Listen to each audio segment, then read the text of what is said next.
Filler bisa menambah volume pada dagu, hidung, atau bibir.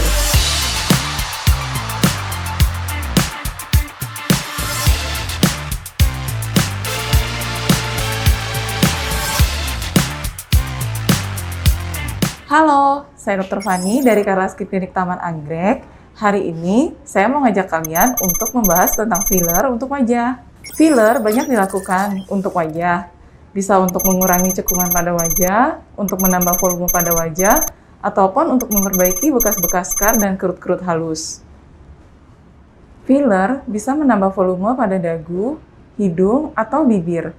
Selain itu, juga bisa untuk mengurangi cekungan yang ada di garis senyum, kemudian di pelipis ataupun di dahi, juga untuk di bawah mata.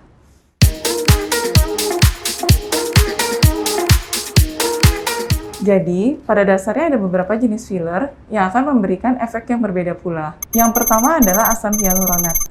Asam hyaluronat pada dasarnya sudah ada dalam tubuh kita, seperti di celah-celah sendi, di kelenjar air mata, maupun di dalam kulit itu sendiri.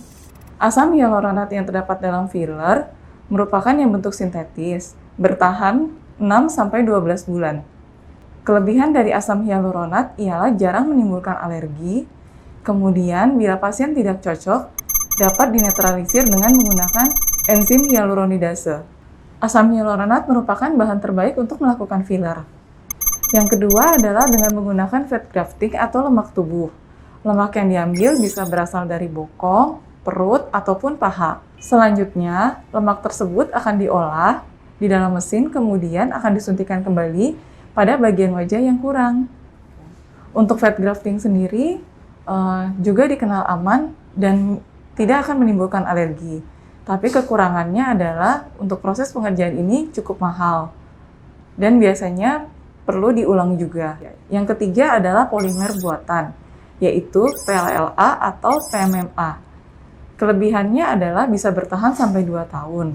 Tapi apabila tidak cocok di wajah, tidak dapat dihancurkan dengan menggunakan asam hyaluronidase. Yang keempat adalah hidroksiapatit.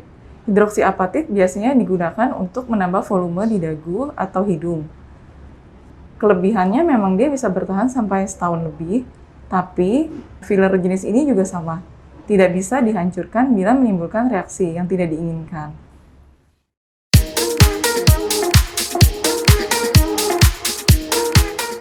Risiko filler pada tubuh adalah bisa terjadi reaksi seperti kemerahan, memar, kemudian bentol, yang biasanya bersifat sementara dan akan hilang dalam waktu beberapa hari sampai dengan 1 minggu.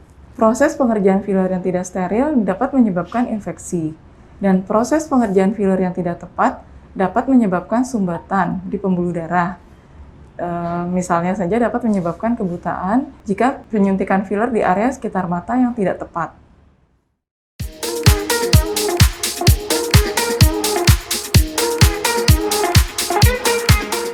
Ada beberapa hal yang harus diperhatikan untuk mengurangi risiko yang dapat terjadi. Yang pertama adalah memilih tempat yang tepat untuk melakukan filler. Tentu saja kita harus melakukannya di tempat-tempat yang sudah memiliki izin. Yang kedua adalah kita harus melakukan filler dengan dokter yang sudah tersertifikasi.